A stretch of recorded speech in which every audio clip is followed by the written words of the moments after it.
നമ്മളെ first one നമ്മുടെ breast cancer തന്നെയാണ് സ്തനാർബുദം. ഇന്ത്യയിൽ സ്ത്രീകളിൽ ഏറ്റവും സാധാരണമായി കാണപ്പെടുന്നതാണ്.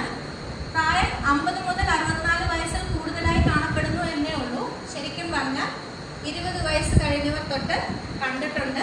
ഞാൻ കണ്ടിട്ടുണ്ട് 20 വയസ്സിൽ വന്നേക്കുന്ന ക്യാൻസർ ഞാൻ കണ്ടിട്ടുണ്ട്. അപ്പം അതുകൊണ്ട് ഏജ് ഇപ്പോൾ ഒരു ക്രൈറ്റീരിയ ആയിട്ട് നമ്മൾ പറയുന്നില്ല. 50 വയസ്സ് കഴിഞ്ഞാൽ തീർച്ചയായിട്ടും റിസ്ക് കൂടുതലായിരിക്കും. ഇനി നഗരങ്ങളിലെ കണക്കാണിത്. 22 സ്ത്രീകളിൽ ഒരാൾക്ക് വരുന്നു എന്നാണ്. ഗ്രാമങ്ങളിൽ 60-ൽ ഒരാൾക്ക് വരുന്നു. അത് നമ്മളുടെ എന്തിനെ ബാധിക്കും? ഈ നഗരവും ഗ്രാമവും ഉദ്ദേശിക്കുന്നത് ലൈഫ് സ്റ്റൈലിനെ തന്നെയാണ് ഉദ്ദേശിക്കുന്നത്.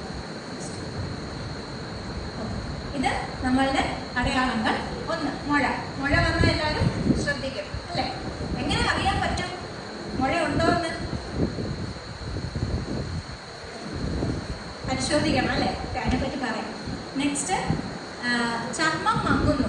ചർമ്മം മങ്ങുന്നു എന്നതിനെക്കാട്ടിലും ഞാൻ ഉദ്ദേശിക്കുന്നത് തൊലിപ്പുറമെ എന്തെങ്കിലും പുതിയതായ മാറ്റങ്ങൾ വരും. ചിലപ്പോൾ ചുമപ്പായിരിക്കാം വരുന്നത്. ഇനി മുലക്കണ്ണിൽ നിന്നുള്ള ഡിസ്ചാർജ്. കൂടുതലും നമ്മൾ ശ്രദ്ധിക്കേണ്ടത് രക്തമോ രക്തം കലർന്ന ഡിസ്ചാർജോ ആണ്. പക്ഷെ ഇത് രണ്ടുമല്ല. സാധാരണ പാല് പോലെ ഡിസ്ചാർജ് വരാമോ? വരാം. എപ്പോഴാണ്?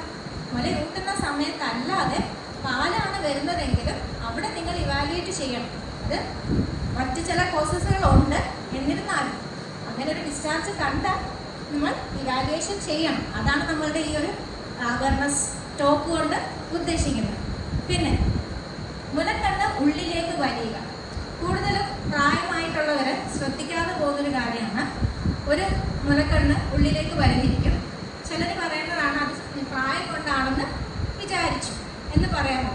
ചിലർ പറയും അത് മുലക്കണ്ണുള്ളിലോട്ട് വലിഞ്ഞു, പക്ഷെ എനിക്ക് ഞാൻ തൊട്ട് നോക്കിയപ്പോൾ മുഴകളൊന്നും കിട്ടിയില്ല, അതുകൊണ്ട് അത് വലിയ കാര്യമായിട്ട് എടുത്തില്ല.